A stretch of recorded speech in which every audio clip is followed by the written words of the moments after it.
Assalamualaikum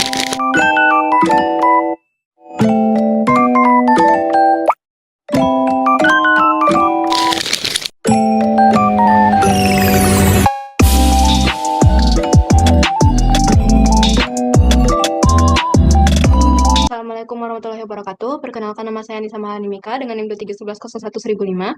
Jadi pada video kali ini saya akan membahas tentang clustering in machine learning dan cara penggunaannya pada aplikasi Orange.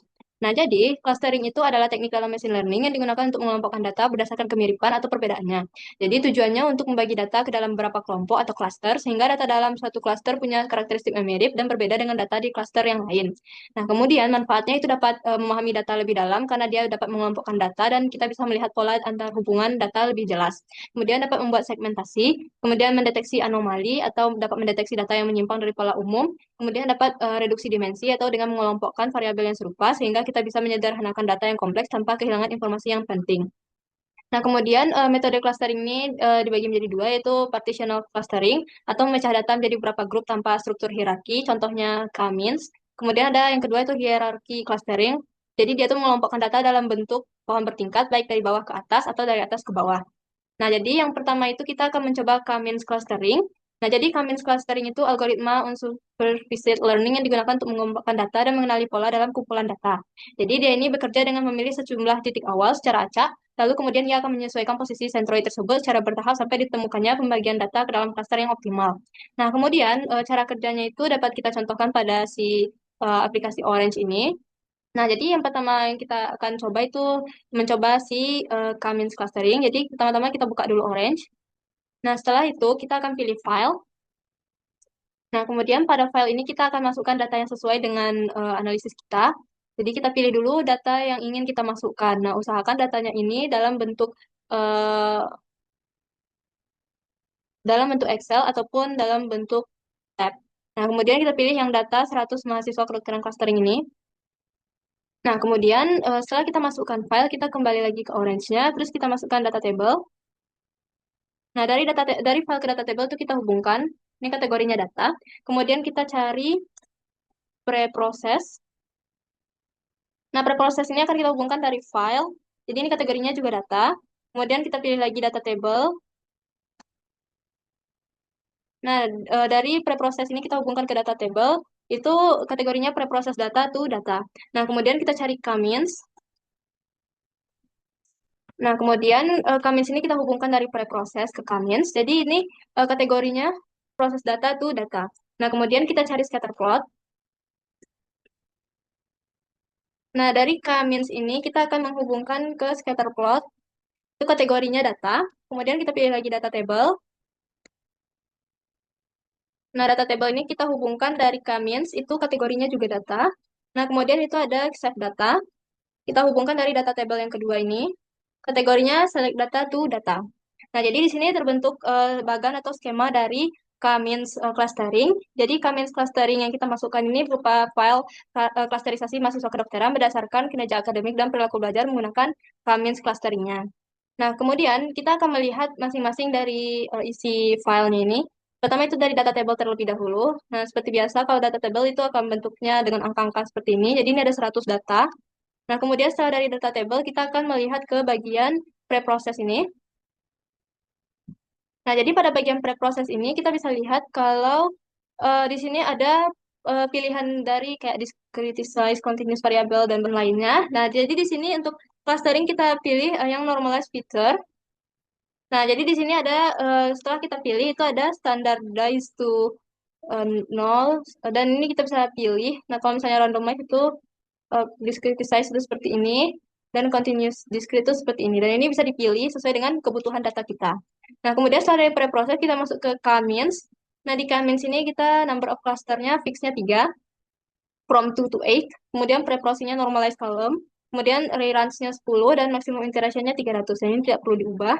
Kemudian kita masuk ke scatter plot. Nah, scatter plot dari si K-means ini. Jadi di sini bisa kita lihat itu. Nah, jadi di sini udah muncul analisis scatter plotnya. Nah, jadi di sini ada 4 titik yang dimana yang biru ini merupakan C1, kemudian yang merah ini merupakan C2, dan ini kita bisa atur sesuai dengan yang kita mau. Misalnya seperti ini ya. Nah, jadi di sini itu kita bisa lihat bahwa ini scatter plotnya itu tegak lurus. Jadi ini warna hijau itu C3, warna merah itu C2, dan warna biru itu C1. Nah, jadi pada bagian sebelah kiri itu terdapat lebih banyak warna birunya. Nah, sedangkan di bagian kanan itu lebih banyak warna hijaunya. Nah, jadi di sini ada deskripsinya. Jadi di sini C1, C2, C3 itu merupakan nama mahasiswa, nilai anatomi, nilai biokimia. Nah, ini jabaran dari datanya.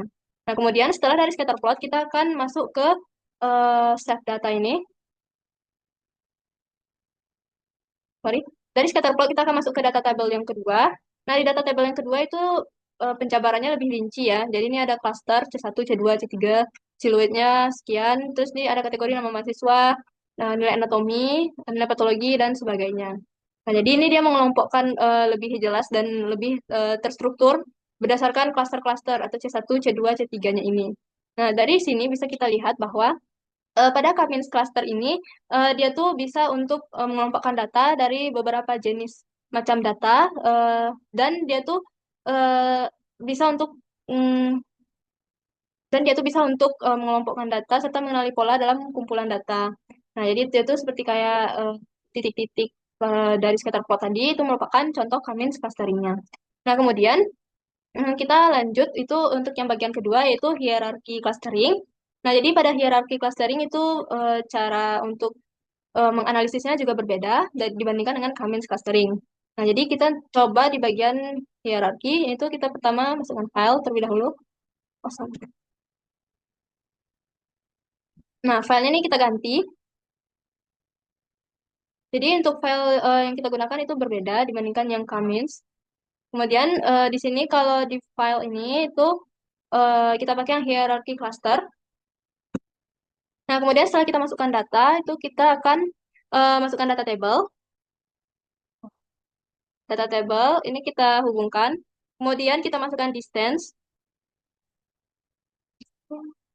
distance. Nah, distance ini kita hubungkan dari file ke distance. Nah, kemudian distance map ini dari distance ke distance map. Kemudian ada hierarchical clustering. Nah, hierarchical clustering ini kita hubungkan dari si distance. Nah, kemudian dari hierarchical clustering ini kita akan masukkan data table lagi. Data table. Ini kita hubungkan. Jadi kategorinya, ini kita ubah kategorinya menjadi data ke data. Nah, kemudian kita cari box plot. Kemudian ini box plot juga kita hubungkan dari hierarki ke box plot. Itu kategorinya kita ubah juga menjadi data ke data. Nah, kemudian kita cari lagi scatter plot. Nah, dari hierarchical clustering ini kita hubungkan juga dan ini kita ganti jadi data ke data. Nah, setelah ini akan terbentuk bagan atau skema dari hierarchy clustering. Nah, jadi di sini kita bisa lihat satu persatu dari hierarchy clusteringnya. Pertama itu kita buka dari, kita langsung saja buka ke distance. Nah, di distance ini, compare-nya itu row, distance metricnya Euclidean atau normal. Nah, ini nggak perlu diubah. Kemudian kalau distance map-nya itu kalau bisa kita lihat, bentuknya seperti ini. Seperti garis lurus seperti ini, elemen sortingnya itu bisa kita pilih. Tadi itu non, tidak ada. Nah, sedangkan clustering ini ada dibagi per cluster-cluster sesuai dengan warnanya. Kemudian kita pilih lagi clustering with ordered leaf. Nah, jadi ini lebih banyak lagi.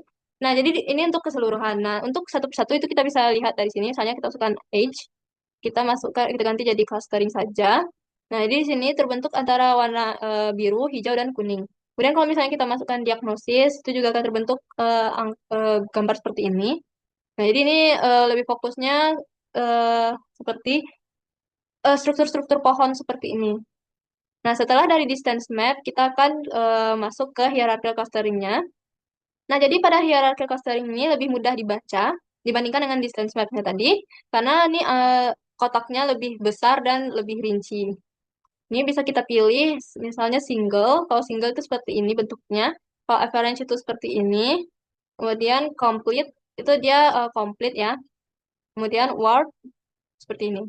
Nah, kemudian colornya ini bisa kita cari kayak gender. Ini keterangannya kalau merah itu misalnya cewek atau biru itu cowok. Kemudian untuk drug, Ini ada kategorinya sesuai warna. Nah, kalau di sini hijau itu misalnya obat analgesik misalnya. Nah, itu untuk hierarchical clusteringnya. Jadi seperti pohon-pohon bercabang gitu, seperti mind map gitu. Kemudian kita masuk ke box plot. Nah, pada box plot dari si hierarchical clustering ini bentuknya seperti ini. Di sini ada rentang dari si datanya. Itu kalau misalnya untuk umur itu dari umur 32 sampai 73 ke atas rentangnya, yang dimana itu data tengahnya umur 54. Kemudian kalau gender itu yang biru female atau cewek, kemudian yang male itu cowok dengan persentase female itu 53,76%, sedangkan yang cowok itu persentasenya 46,24%.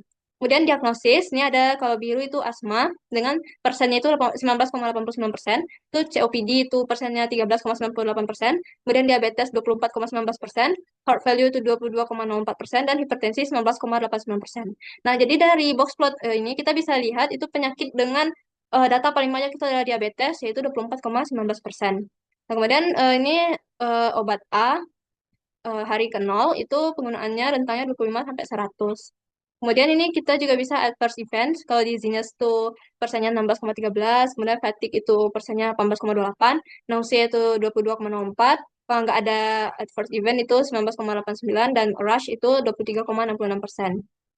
Nah, untuk drug responnya itu untuk kategori good itu di persennya 37,63%, sedangkan untuk moderat itu 30,11%, kemudian untuk poor itu 32,26%. Nah, jadi di antara drug response yang paling bagus itu yang good karena persennya 37,63.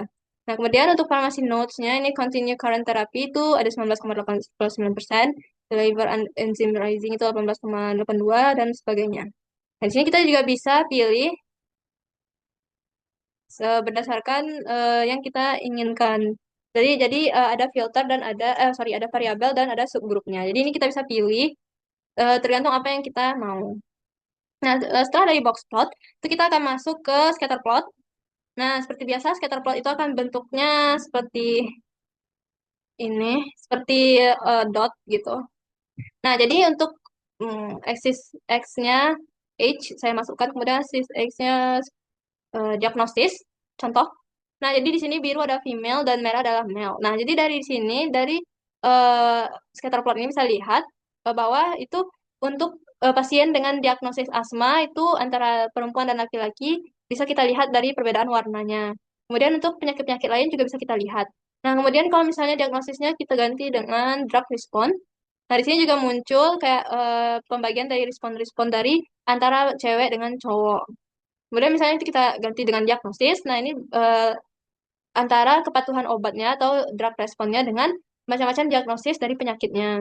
Nah, di sini yang paling banyak itu hipertensi sesuai dengan yang tadi, yang dimana itu penyakit dengan persennya yang paling tinggi pada data ini. Nah, jadi ini bisa diganti seperti biasa. Nah, kemudian di sini bisa kita lihat juga untuk umurnya pada bagian bawah, itu dengan kategori umur berapa sampai berapa. Nah, jadi untuk hierarchy clustering itu dia lebih lebih kompleks, lebih teliti dan lebih akurat. Nah, karena dia dia dapat mendeteksi atau menganalisis data yang banyak dengan kategori atau cluster yang cukup banyak juga. Nah, jadi dia juga memisahkan antara kategori-kategori tersebut menjadi lebih mudah untuk dipahami, lebih mudah untuk dilihat dan tidak susah untuk kita menganalisis atau mengkategorikannya. Nah, jadi mungkin sekian penjelasan tentang hierarki clustering dan K-means clustering. Terima kasih atas perhatiannya. Assalamualaikum warahmatullahi wabarakatuh.